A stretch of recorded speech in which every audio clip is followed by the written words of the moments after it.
Today's episode is sponsored by the Academy for Virtual Teaching, a community of creatives building proficient, profitable, and professional online teaching businesses. As a solopreneur, you understand that feeling of exhaustion. There are limited hours in the day and only one of you to go around. The Academy for Virtual Teaching will help you develop the skills needed to add online education to your business model. It's a free, private membership community of supportive colleagues sharing the love of making things with students around the world.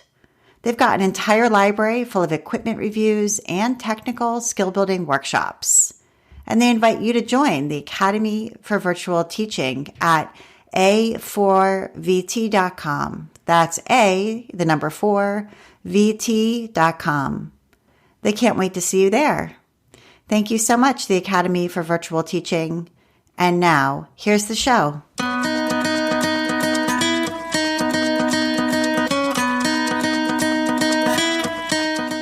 Welcome to episode 237 of the Craft Industry Alliance podcast. I'm Abby Glassenberg.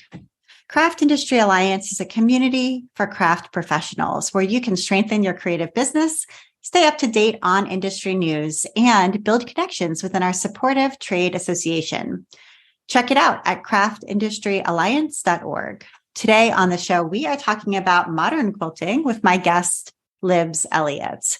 Elizabeth Libs Elliott is a textile artist exploring the intersection of technology and traditional craft by using generative code to design and make handmade quilts. A deep appreciation for craftsmanship, design history, and future-focused applications are all reflected in her work. She studied material art and design at OCAD University and lives and works in Toronto, Canada. Libs has been making quilts since 2009 and designing fabric collections since 2015. Her commissions include work for individuals and corporate clients such as Absolute Vodka. She has exhibited her work internationally and been covered by press such as Gizmodo.com, Design Milk, and Casa Vogue. Libs Elliott, welcome. Thanks, Abby. I'm happy to be here. Yeah, excited to talk to you. I've admired your work for so many years.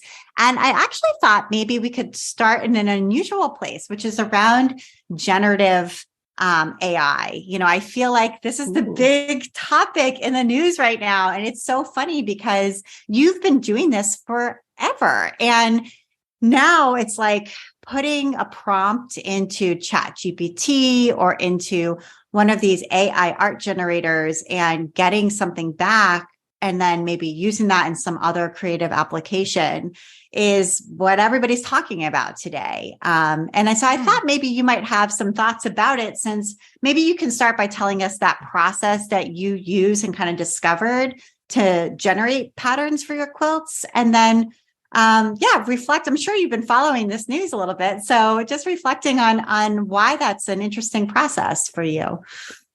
Yeah, sure. That's so funny that you're kicking it off with the big questions. So those are sort of two different ways of creating digital art. So there's generative art, which is usually generated using programming languages. And then there's AI art, and this is me speaking from a non-technical person point of view, really. But AI art is that prompt-based, using existing platforms and tools to generate art using prompt, right? So those are sort of two different things. So I have more knowledge and understanding of generative art because I use a programming language called Processing. And Processing is an open source Java-based language that I started using back in 2012. I didn't just happen upon it. I have a good friend named Joshua Davis, who really is one of the early adopters of creating digital artwork. And so he was the person who, he's been creating digital art for well over 20 years. But he's the one who I worked with on writing this piece of code that I use to randomly generate a lot of my designs, whether it's quilts. Sometimes I use it to design some of my fabrics. So it's just a language that has a visual output. And so depending on parameters that you set in the code, you'll get this random output. So it's all sort of algorithm based, and it's a really fun process to not know exactly what you're going to get when you press that button. So right, because it's very difficult to actually create something truly random. Like if you yourself, were to sit down with a piece of graph paper or something and just be like, I'm going to make a randomized pattern that includes triangles or something like that, or triangles in 3 colors. Like it's so hard to actually make it random. Exactly. And that's why I started out using a piece of graph paper and trying to draft something random. And it was really hard. And I did make a quilt initially from that. And I gifted it to Josh. And then Josh saw what I was doing, and it got him thinking about all the cool geometry that is seen in quilts. And he started to pull those shapes into some of his digital work. And then I said to him, I did this one design with my brain, and it wanted everything to be symmetrical, and it was very hard to randomize without setting up some sort of rules around randomization. And is there a way that you could help me do this a lot more quickly? So he wrote this framework for me, this little piece of code that I can use to randomize my designs. So what's cool now is that, like you said, and it's all over the news, this AI generated art and generative art. And so you've seen this huge, in the last 3 years, influx of artists and designers using these technologies to create digital artwork, to sell them as NFTs, which is a whole other thing. But I've purchased a few NFTs myself. So I've got some really cool artwork that I own now that's all digital. But it's a huge influx of people starting to use these technologies to approach art in a new way. Yeah, exciting. Absolutely. And I think you got a lot of media coverage that sort of crossed over into the tech world when you started making these quilts. I mean, looking through all the different articles that kind of covered your work, people were really intrigued by this combination, because not only are you creating something randomized digitally through code, but you're actually also then making something tangible that's also very traditional. I mean, most people think of quilts, they think of this very sort of old American traditional type of thing. And so, that's the other piece of it that's so attractive, is that it's not just creating digital art or an NFT, but it's actually then making something that's very traditional and handmade from it. Yeah. So, and I think when I first started doing it, I was getting a lot of attention from different tech magazines or technical blogs. Developers and programmers wanted to commission me to make them quilts because they felt a connection to my physical work through code and through programming. So it was kind of interesting to get recognition in that world before I even was really aware how much was going on in the quilting world, right? Like I didn't even know that guilds existed. I was sort of focused just on my own little silo. But it is cool to take something that's digital and make it into something physical. And you see it now more often, obviously, like we now have 3D printers happening. And then there are crafts that are inherently code-based, right? Like knitting is programmatical, weaving.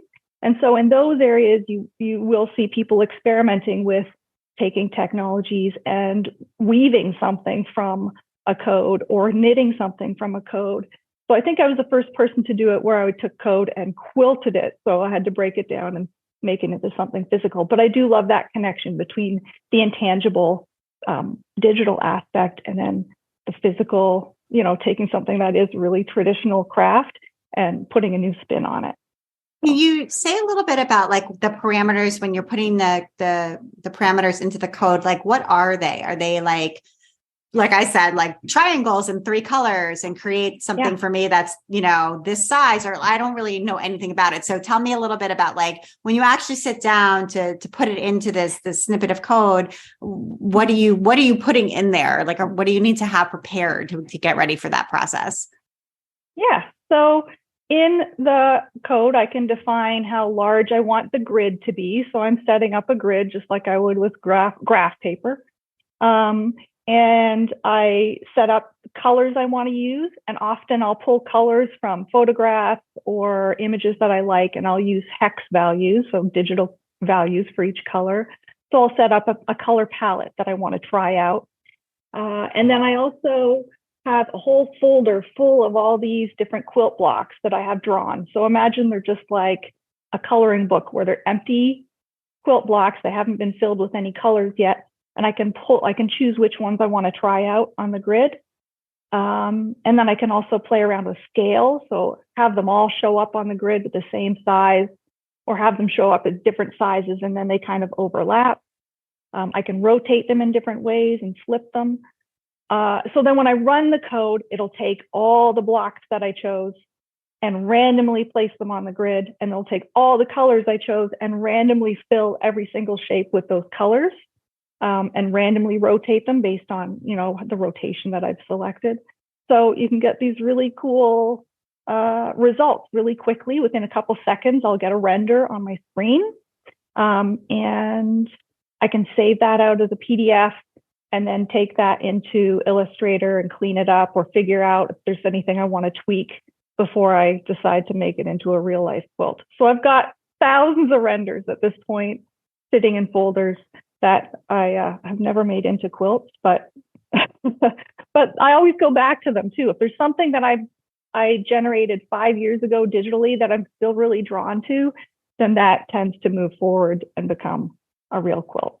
So right. Okay. All right. And I know you do teach a class. One of your classes, you teach several different kinds of classes, but one of them is about creating randomly generated designs for quilts, but not using this, doing it in a low tech, no tech way. So for folks who are listening, sort of what are some of the alternate approaches you can use to try to create something a little bit more randomized? Yeah, to create something random. So the class I teach is called Embrace the Chaos, because it is sort of chaotic, because you don't know what you're going to get exactly. But then there's a nice balance to it where we do rein everything in and make some decisions and ultimately draft quilts that we actually want to sew. Because, you don't want to end up with something that you don't actually love and you don't want to waste fabric on.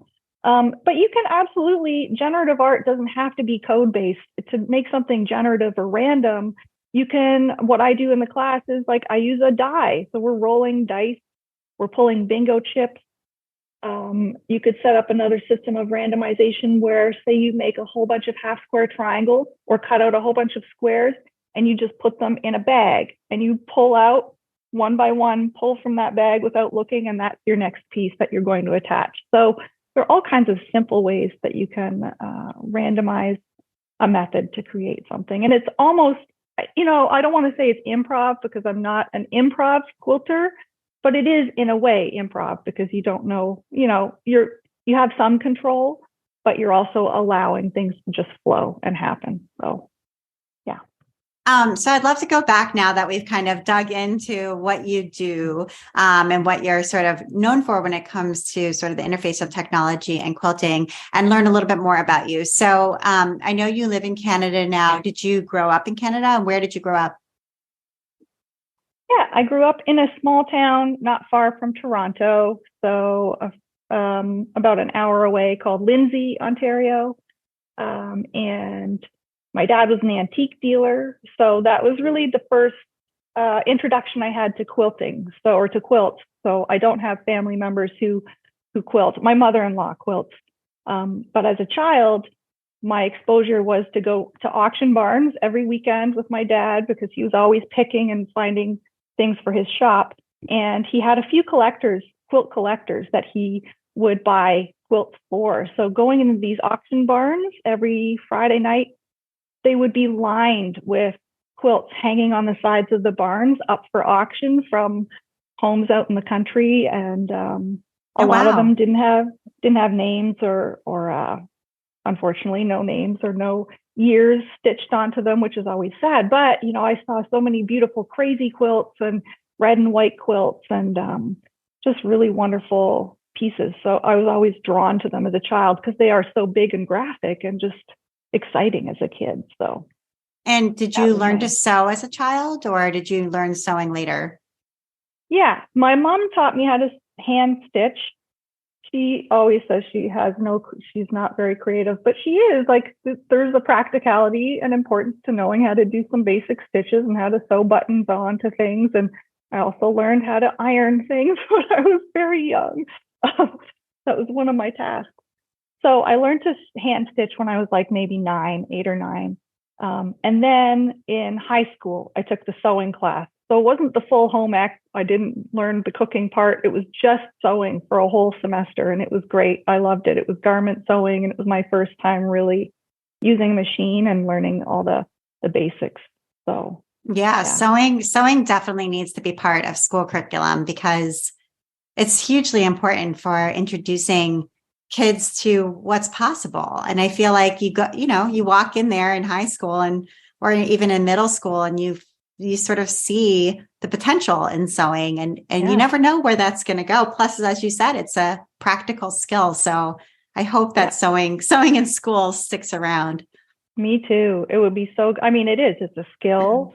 It's hands-on, and also there's math involved, which which was always a challenge for me. But it's I don't know. I really hope they bring back more of the hands-on skills and trades into schools for sure. Absolutely. Okay. So, and were you generally, I mean, you took that class, were you generally like artistic and thought you might want to become an artist, or what did you think about your future plans when you were that young? Yeah, I always wanted to be an artist or in some sort of creative job. I was always drawing. I drew a lot. I loved to paint. I was just a creative kid. So I always knew that would be sort of where I would take things. I didn't learn how to play instruments through school, but I was in a couple bands in high school. And my sister and I put on punk rock shows in our hometown. So we had a boys and girls club, and which was a downtown like drop-in center. But they would allow us to use their space and put on shows once in a while. So we would have all these bands coming from other towns, and we would make flyers by hand. And then eventually we put out a little zine together, and that was all hand drawn and everything. So everything was very much do it yourself, that whole DIY aesthetic of how are we going to make this happen, or like screen printing t-shirts and making album covers and things. So I've always sort of been into that, making things by hand. Yeah, I feel like the punk scene was really also a lot about handmade, and and I also try to tell my kids, like, zines were the internet before the internet. Like, zines were blogs before there were blogs. And it was funny to, like, even being here in Canada, you would have friends down in the States because you would all connect. You didn't have the internet, so you connect by writing letters to each other, or sending. You literally put a $1 bill into an envelope and send it to somebody, and they would send you a zine. And right. It was, I don't know, it was a fun way to connect with people, but it was all, done through the mail. So yeah, totally. Yeah. Okay. So you went to school, and you did study art, in school. You have a couple of different degrees. Is that right? Well, listen, Abby, I went to a few different places. I'm one of those people who likes to try things, and I didn't really have a lot of direction. So I started at University of Ottawa, and I spent 2 years at University of Ottawa studying photography. And then I realized Ottawa is just too darn cold for me. So in the winter, so I came down to Toronto, and I went to OCAD for 2 years, and I studied photography and weaving and natural dyeing. So I got into the textiles program. So I spent 2 years doing that. And then at the time, OCAD didn't give out degrees. They were a college and they didn't have degrees, and I wanted a university degree. I don't know why, but it seemed important. So I finished off at Trent University in Peterborough, Ontario, and I took cultural studies, and I got a degree, a BA in cultural studies. I want to take a minute now to talk with our sponsor, Lyric Kennard from the Academy for Virtual Teaching. My name is Lyric Montgomery Kennard, and I'm here with the Academy for Virtual Teaching. And can you tell us a little bit about what the Academy for Virtual Teaching is all about? We are a community of creatives, people who make things. We have mostly a lot of quilters, but we also have a lot of crafters, knitters, sewers, cricket cutters, all those kind of things.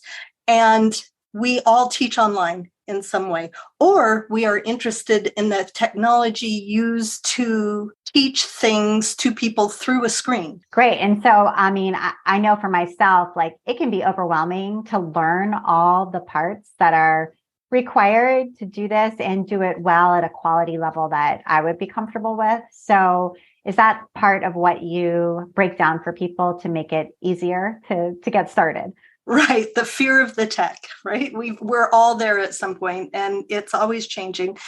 We are there to provide ongoing professional development opportunities. So that is exactly it. Education on all the tech involved in building a virtual teaching business, whether that's live via Zoom or on-demand classes or just YouTube tutorials. Okay, that's great. So, and also you're covering things like pricing, because that's always really tricky. Marketing the class, like how do you actually bring in the right audience that's going to buy the class so you can get paid, figuring out like hosting, because then you've got these big videos, so they need to go somewhere where it's actually going to load quickly and have a good user experience. There's so many aspects of this. All the things, right? We have two different parts of the membership. We have a general community, which is where we ask each other questions, where we just have ongoing conversations. We have ongoing business topic conversations every month. So all the parts of the business, from marketing to advertising. We did a seminar just recently on how to get a really good headshot. But we also have a masterclass that takes somebody step by step from the very beginning of what is an on-demand class or a live Zoom class, what platforms are there, what equipment do you need, which, by the way, it's always much less than you think it is, and how to use it, and how to build your whole business. So there's a little bit of everything. Even really advanced online teachers have been able to gather a lot of really good information. That's great. So Lyric, tell us where we can go to learn more. Our website is A4VT.com, A4VT.com, the Academy for Virtual Teaching. Okay. Well, I'm sort of all over the place, but yeah. I got my hands dirty in a couple different areas. So. And then did you start working, did you work in like marketing or advertising or something like that, kind of had a real job before doing this job, which is also a real job, but different. But it's a different, it's a 9 to 5, but usually a 9 to 9 kind of job. When I took photography, again, this is me being like, wow, that was a long time ago. It was before digital photography was really a thing. Digital photography was just coming out, and all those the whole Adobe suite, like Photoshop and Illustrator and InDesign, those things were just starting to happen. And I was very scared of technology. I thought, I don't understand this, but I want to be at least around creatives. So I knew that if I got into advertising, I wouldn't necessarily, rather than learning those programs and getting into the creative department, maybe I could just be a project manager and be around those creative people. So I was a project manager at various advertising agencies for about 15 years. So I worked at McLaren McCann. McLaren is one of the big companies that when you watch Mad Men, I think they're mentioned because they're such an old company. I worked at McLaren and the marketing store and a few other smaller shops in Toronto.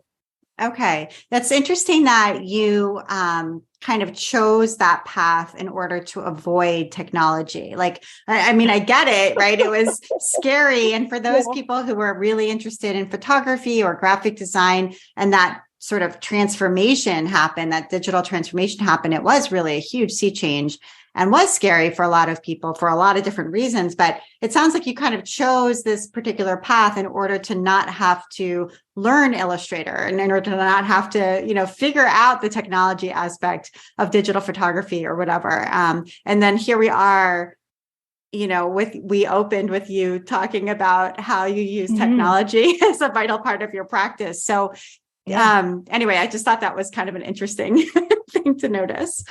Yeah, there's that point where there's that apprehension when I was younger of like, I don't want to do this. That seems, I don't know, out of my realm. And then, yeah, it is funny that I'm almost 50 and now I'm like, okay, what else can I learn? Like, I think as you get older, you get more open to learning more things. At least I have. So I've become more flexible in in taking on those things that used to scare me. I think like, that's okay, encouraging. Yeah, because sometimes you think, oh, only that technology is only for the young. I'm too old to learn. I mean, I hear that from people all the time, but I think you're right. Like, I'm around the same age as you, and I feel like the older that I get, the less afraid I am to just try things. Yeah, because you have to try it. It's like the same with, I also tried to learn how to ride a motorcycle a couple years ago, and I bought one, and then I learned how to ride, and then I realized, nope, I like to just sit on the back. I'm not that good at at riding it. So, I gave it up, but I tried. Yeah. Check it off the right. Right. Exactly. Yeah. I think that's a healthy and refreshing too, perspective. So did you begin quilting while you were working those 9-to-5 marketing jobs, just as a creative outlet? Yeah. Yeah. So like a lot of people do, I was still a creative person, and my job wasn't fulfilling those creative needs. So I took a quilting class at the Workroom, which is a local shop here in Toronto, and they have amazing workshops.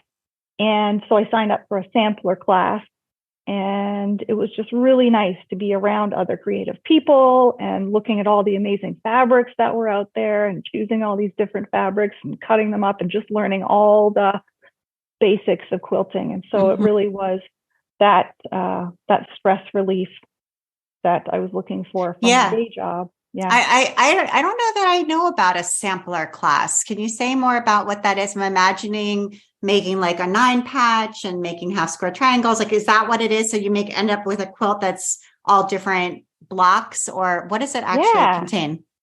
Yeah. And I don't know if they still teach it, maybe, but Johanna Masco, who taught me, and that was 13 years ago, she's still teaching at the Workroom. She's a phenomenal instructor. And I know she also does online workshops. So Johanna had this sampler class, and it was, like Wednesday nights for 2 or 3 hours over 4 weeks. And we did, I think, 8 different blocks. Okay. So starting with some of the really most straightforward, like, a 9 patch block, and then working your way up to a block that has a little had an applique bird on it, a drunkard's path. So you got a little bit of curves experience in there. So yeah, it was a really cool, like, skill building intro to quilting class. And then we went right through to how to sandwich the quilt and how to quilt it. So it was a perfect entry point. Yeah. That's a great class, and would be a great class for other people to offer. Maybe everybody already offers that and I just don't know about it, but that's a really neat class idea. Yeah. I like that. And I've seen like sampler classes for embroidery where you come to the class, you get an embroidery sampler and you learn all the different stitches, but this is sort of a similar idea, but for quilting. So I love that idea. That's great. Okay. So you learned how to do this, and then were you off to the races, or what happened after that? I think so. Like I got pretty excited about it. I took another class there that was a double wedding ring, but it was an applique double wedding ring class. So that was exciting. And then I started to buy fabrics and started to do that thing where you plan all these ideas and you just start to buy the fabrics for them. And then you either get around to the project or you don't.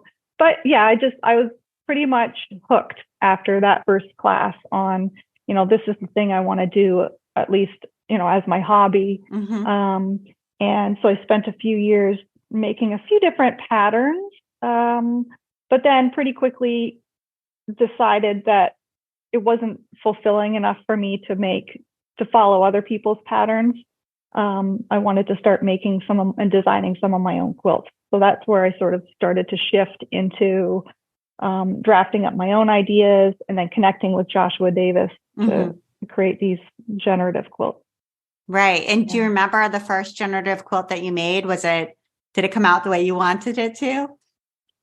I still have it. It's one that I've kept. I sold a lot of other ones, but I still have this one. It did come out the way I wanted it to. The piecing isn't perfect, so there's some triangles and pieces that aren't lined up perfectly. The quilting on it, I did on my domestic machine at the time, which was just a little one. And I remember having to kind of jam the whole quilt through it. The stitching isn't perfect on it, but I look at it and I think, wow, like that's really cool. That's the first quilt that was born out of, a generative piece of code. So, yeah. That's super cool. And so this was your hobby. How did you transition to making this into your job? Because I think that's something that a lot of people would love to do.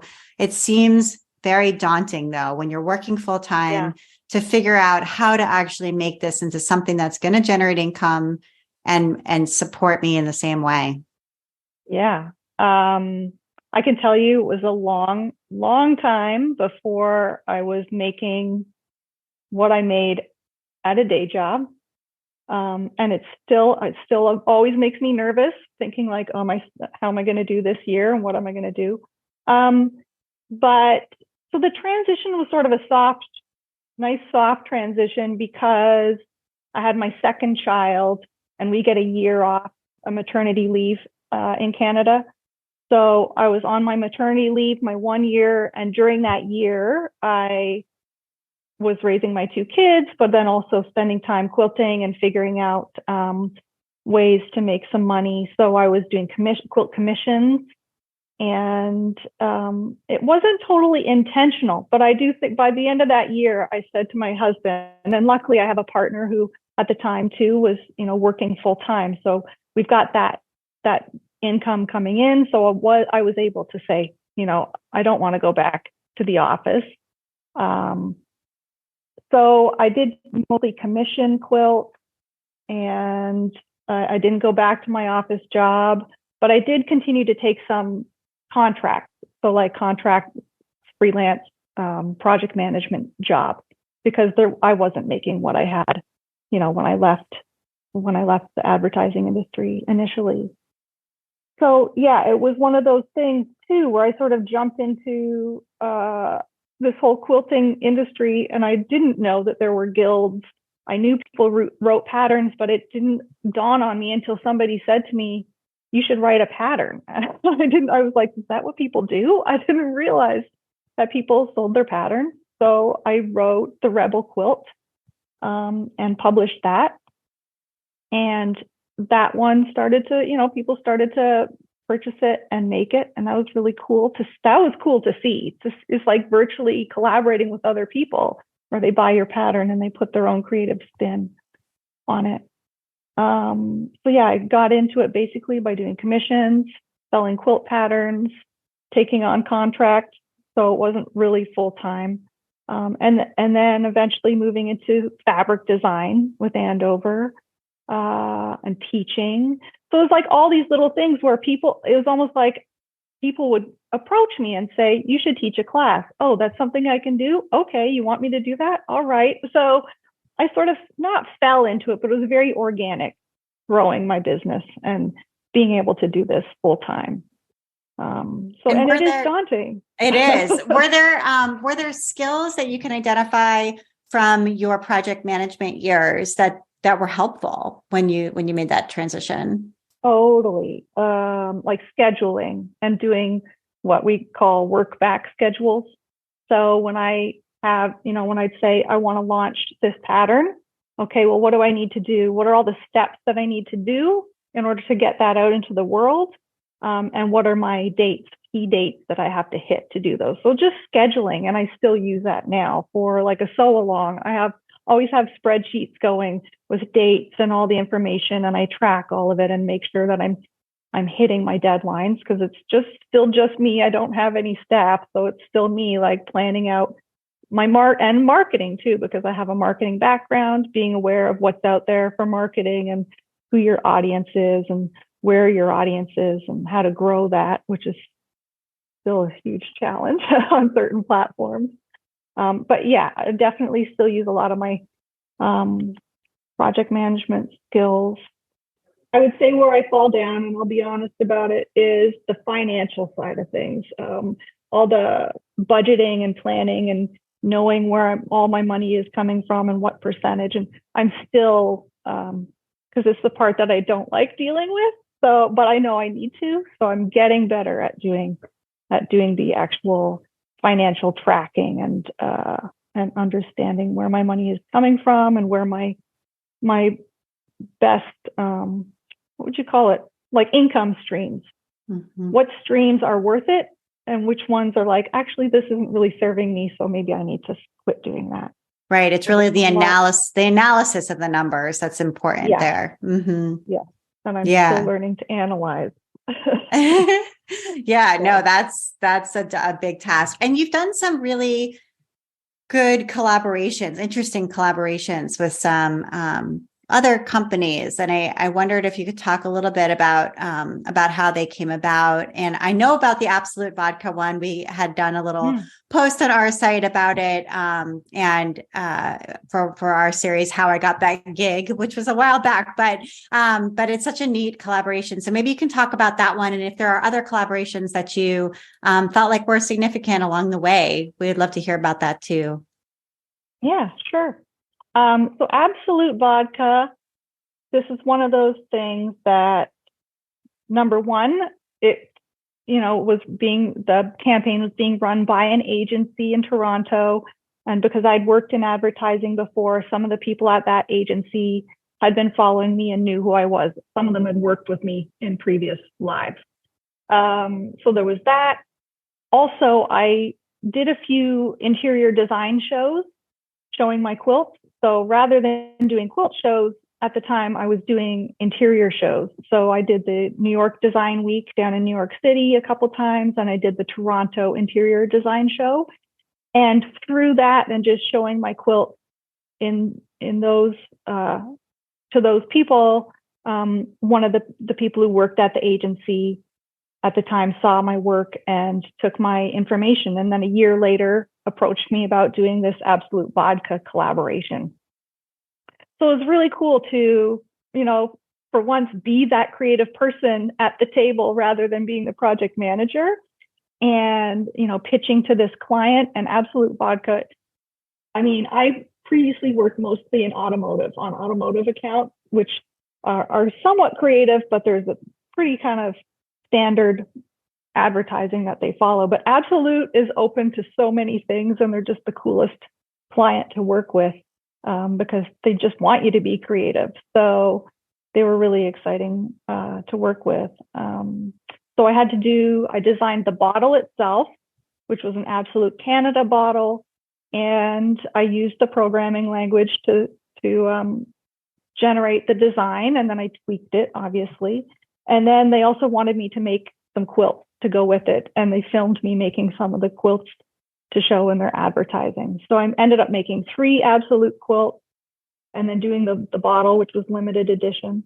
And one of the quilts lives in Sweden at the Absolute headquarters. And then 2 of the other ones are owned by 2 of the agency people here in Toronto. So it was a cool collaboration to do. It was also the first time where I did have to go in and negotiate my fees, right? And the contract and understand how that part of it works. So that was a good experience, luckily. But it was a great collaboration. I think that was the biggest, most exciting one I've ever worked on. Yeah. Yeah. And have there been some other ones that have been interesting over the years as well? Yeah, I did one for Holt Renfrew. So Holt Renfrew is a high-end department store in Canada. And 2 years ago, they approached me to do a piece for their holiday campaign. So they approached myself and I think 4 or 5 other quilters and designers to do digital quilts. And so they used all of our graphics on their website and for their holiday campaign and for their gift wrapping and everything. And that was an interesting one to work on too, because they wanted some physical quilts. And so I was able to break down costs of here's what this quilt would cost if I pieced it, because there was a lot of tiny pieces and curves. And here's what it would cost if you just digitally printed it onto fabric, if you're just gonna, if it's just to hang in a window. So it was cool to have to work through that process with them and negotiate terms. So which did they choose? Did they choose to just get it digitally printed? Yeah, they went with the digital printing. And I was honestly relieved because I was like, I've got 2 months to piece. If they want me to piece this, oh my gosh. Right. They are not understanding what's going onto this. Yeah, exactly. So they did digitally print it and they had someone else do it. I didn't even have to deal with it, which was great. So yeah. Right. And which goes to show that these collaborations can look like a lot of different things. Yeah. Yeah. It's just a matter of thinking like problem solving, figuring out what you can do, and then also approaching them with those ideas and also asking for what you are worth and asking for what that time is worth. I was honest with them about doing a pieced quilt, be a large quilt. It was going to be like, 90 something by 90 something inches, tons of curves. And I think I quoted $10,000 because I was like, if you want this, we want me to turn this around in like less than 2 months. And I need to get it quilted by someone and I need to buy all the fabrics. And it's going to take this many hours, $10,000. Or you can get it digitally printed for, I don't know what, go check it out. Like, I think I'd quoted $1,000. So, but I was honest. I wasn't going to price myself low just for exposure. I think it's when you're starting off a business, it's okay to do that once in a while, but then there's a point where you need to say to yourself and to others, exposure doesn't pay my bills, right? So it is important to go in with pricing things with what they are actually worth, Absolutely. And what your time is worth. Yeah. Let's talk a little bit about creating your own fabric, because that's actually also kind of a collaboration, right? You design fabric and the fabric company has it, printed and shipped and distributed on your behalf. And so you are sort of working in collaboration with them, if you think about it. And so tell us a little bit about why you felt like it would be important or interesting specifically for you as a quilter to design fabric. I feel like for me, it was just a natural step, something I really wanted to do because I come from that textile background of weaving and dyeing. And I also took a few workshops in like surface, like screen printing. I've always really loved patterns and like fabric. Well, we all love fabric. But I thought like I would love to have a collection. So, and I'd love to design fabrics for others. Part of the excitement is, getting a collection out into the world, seeing how people react to it, and then seeing how they make it their own, which is, to me, it is like this virtual collaboration, not just with the manufacturer, but with all the people who buy it. I love seeing it mixed with other designers' fabrics, and how people are going to use it. So it felt like a natural step for me. So I was actually at my first ever QuiltCon, and I think that was in 2014. It was down in Austin. And I was with my friend Jacqueline Sava, who owns Soak Wash. I was hanging out in her booth, and she said, "So Libs, what do you think you want to do next?" And I said to her, "Well, I think I'd love to do a fabric collection if that's a possibility." And up walks Daryl from Andover Fabrics. And Jacqueline said, "Let me introduce you to my friend Daryl, have a chat." And so that's how that started. It's so much of this is all about like networking and meeting people and putting yourself out there. So I met with Daryl at Andover, and then I flew down to New York in 2015 to meet with them. And I took all these designs I'd done in processing and I printed them out on big sheets. And by the end of the meeting, I had a contract. So that was really exciting. Yeah, absolutely. And I think it also speaks really to the value of showing up in person when you can, whether it's at a consumer show like QuiltCon or at a trade show like Quilt Market, where you're there and you have these connections that people can make on your behalf. Sometimes they're almost random or just by happenstance, like, somebody walks into the booth and let me introduce you. And it really makes a huge difference to show up. Yeah, it does. It really does. And I'll tell you, the few times that I did like those design shows, I'm terrified. I'm an introvert. I get so nervous having to talk to people about my work or introduce myself.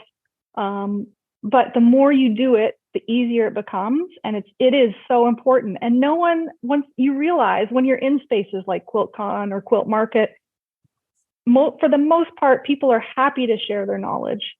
So it's like, I understand that trepidation in like asking someone for information about, hey, where do you get your patterns printed? Or, hey, how did you get into fabric design? Most people right now, I love talking to you about my journey, and I love sharing that knowledge. And I think a lot of, especially the quilting or crafting industry, is all about sharing knowledge with one another to help each other take things to the next level. So it is really important to show up. And I understand that nervous feeling we all have, but I go for it. That's my advice, is just go for it. Just ask. The worst thing that can happen is that you ask someone for some information or for a connection and they say no. Right. Or they say, sorry, I can't do that for you. And I've not had that happen yet. So I would hope that nobody does that. But if it happens, oh, well, okay, move on to the next person. So. Right. Yeah, absolutely.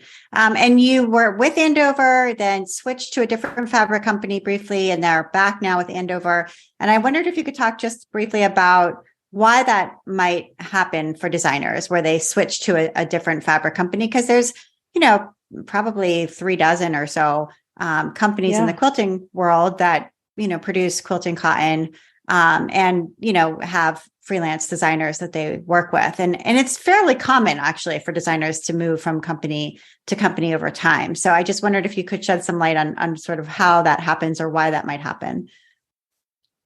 Yeah, I guess it is common. And that's why I felt like, oh, maybe I'll just take a chance and try something different.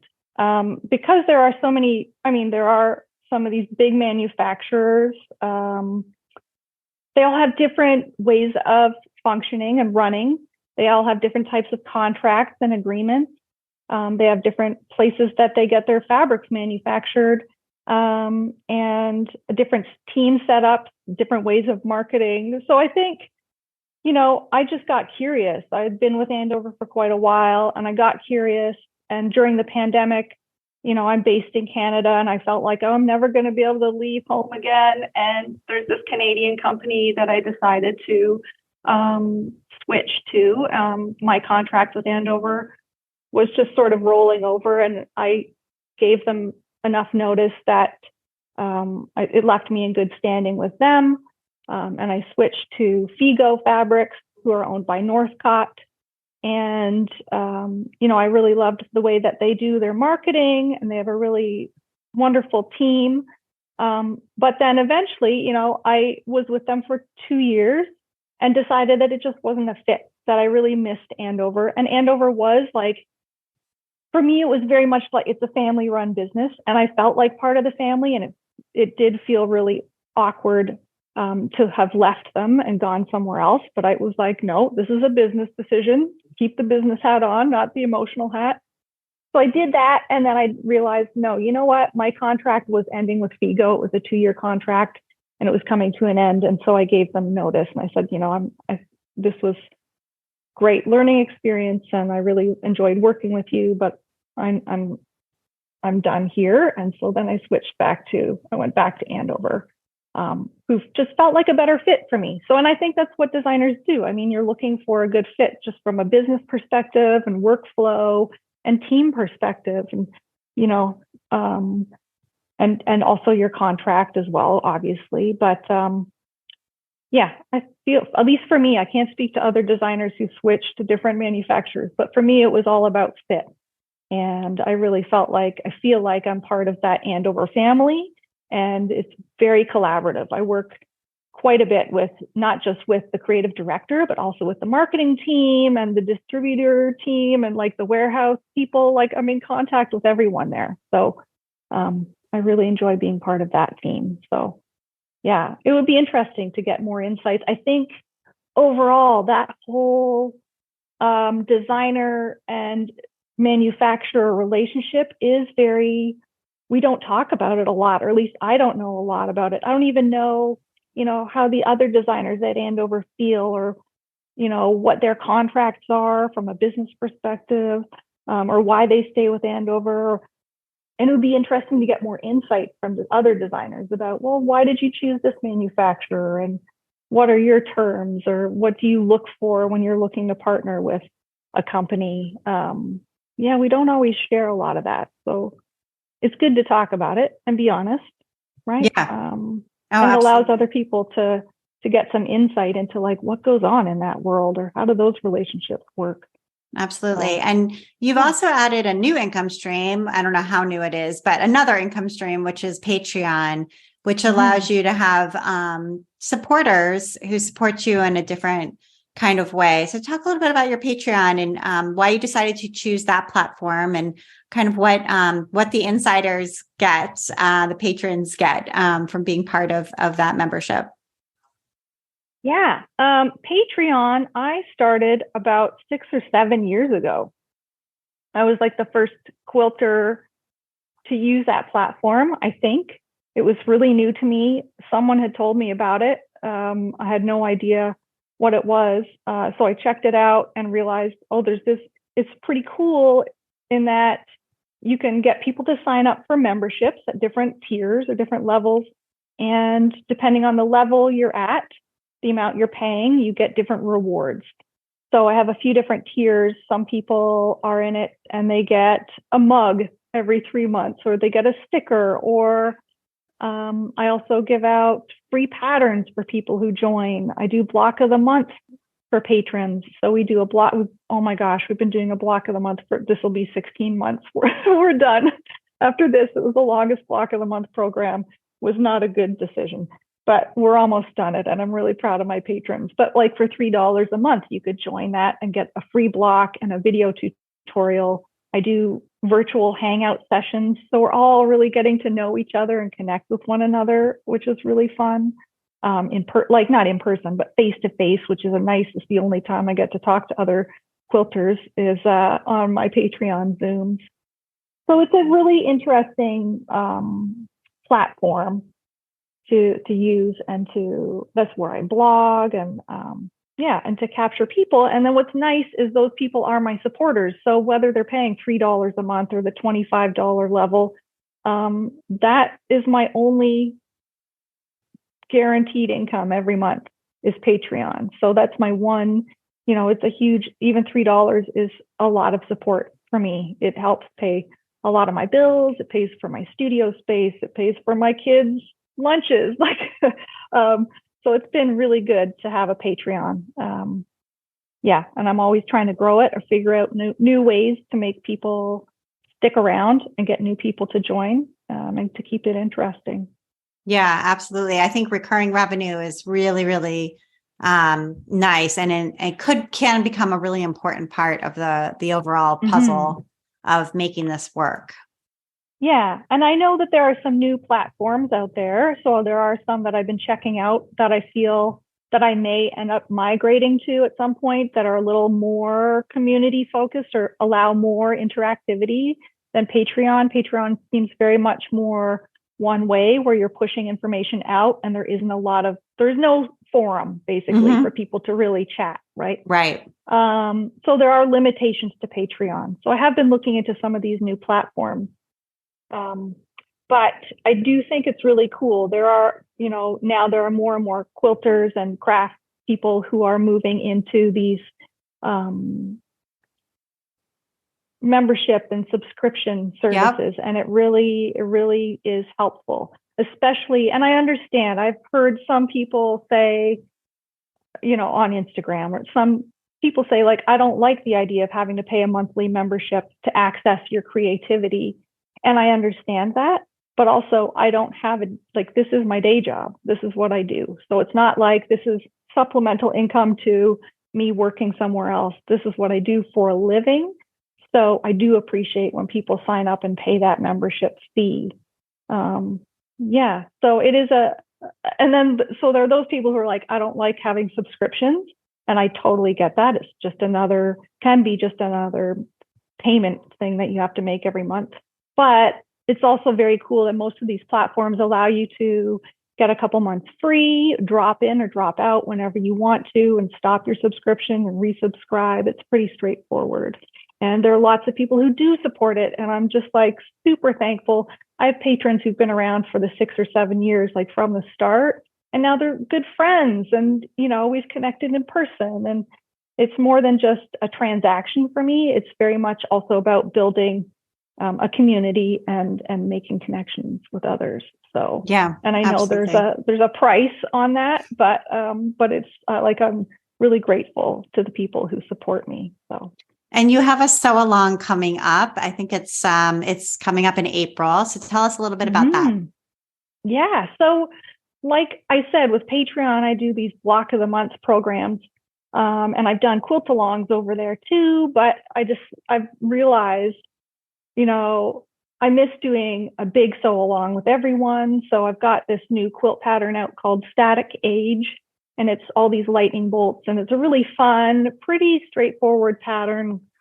And so I decided to do a sew along starting in April on the 24th, and it'll be 7 weeks of step-by-step instructions. And so I'll send out a weekly email, video tutorials on how to do the step we're doing that week. I'm partnering with a bunch of different really great shops from Canada and the US to do some giveaways every week.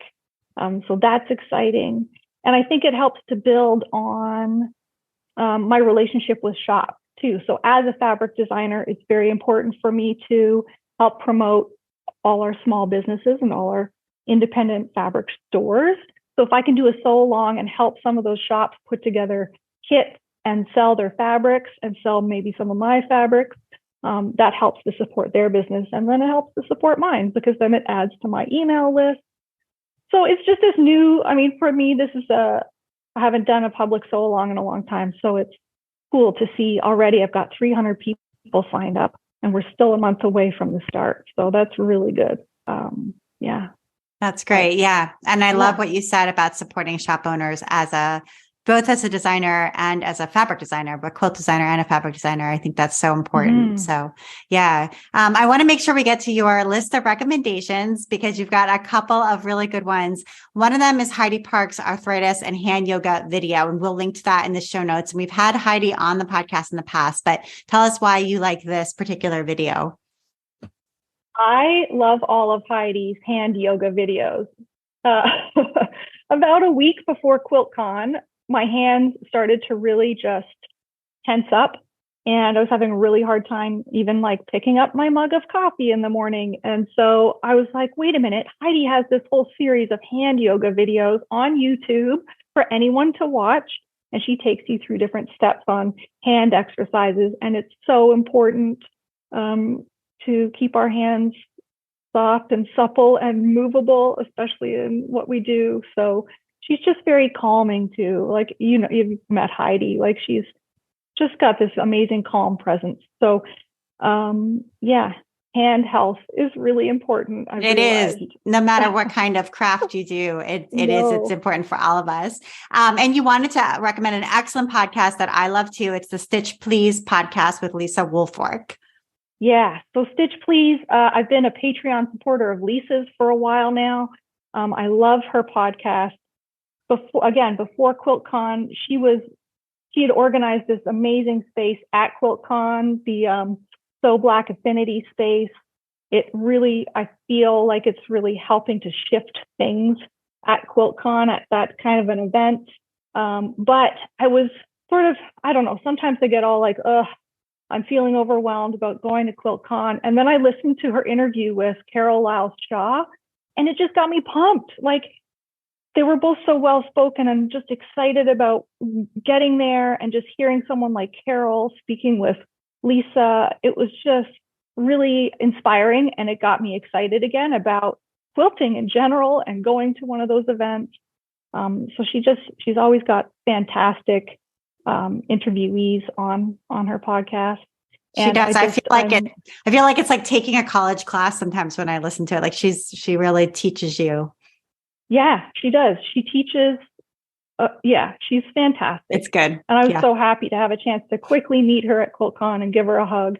Just what she's done is it's really wonderful to see. And so I also recommend, if you haven't checked out the podcast, check her podcast out, but then also sign up for her Patreon and just listen and just take it in because she's fantastic. So absolutely. And your last recommendation, I haven't played with these yet, but I'm interested in trying them. They're so tight magnets, and it's kind of, my understanding is they're sort of an alternative to pins or clips, but how do you use them? Yeah. So I use So Tight for all my English paper piecing, for holding the paper pieces together. They're these great they're magnets, and they come in different strengths now too. So I actually have one out with them that's a little diamond, and it's a lighter magnet, so it doesn't take quite as much work to pull the two sides apart. So something that's got a lighter hold. And then they've got heavy hold magnets that are great for things like bag making. I don't make bags, but when I do, I'll get out those magnets because they can hold all those thick layers together. And I also use them just as like needle minders, and I use them to put blocks up. I've got a metal door in my studio that I can stick blocks up with the magnets on, so I'm not putting pins through fabric. So So Tights are really cool, very multi-use and handy to have in your toolkit. Yeah, absolutely. I love them. That's great. I'm going to get some and try them out since they sound really helpful. I'm working on an English paper piece tote bag right now. So sounds like it could be good for me. Yeah. So for sure. Yeah. For sure. Yeah. Well, Libs, thank you so much for taking the time to be on the Craft Industry Alliance podcast. I really enjoyed talking with you. Yeah. Thank you so much for having me. And it was great to chat with you. And you've been listening to the Craft Industry Alliance podcast. I'm Abby Glassenberg. Today's episode was sponsored by the Academy for Virtual Teaching, a community of creatives building proficient, profitable, and professional online teaching businesses. As a solopreneur, you understand that feeling of exhaustion. There are limited hours in the day and only one of you to go around. The Academy for Virtual Teaching will help you develop the skills needed to add online education to your business model. It's a free, private membership community of supportive colleagues sharing the love of making things with students around the world. They've got an entire library full of equipment reviews and technical skill building workshops. They invite you to join the Academy for Virtual Teaching at a4vt.com. That's A4vt.com. They can't wait to see you there. Thank you so much to the Academy for Virtual Teaching. Craft Industry Alliance is a community for craft professionals. When you become a member of Craft Industry Alliance, you get in-depth coverage of craft industry news, the opportunity to connect with fellow professionals for advice and support, and access to an educational library filled with ideas, tools, and resources to help you as you build your business. Join us at craftindustryalliance.org. Thank you so much, and I'll see you next time.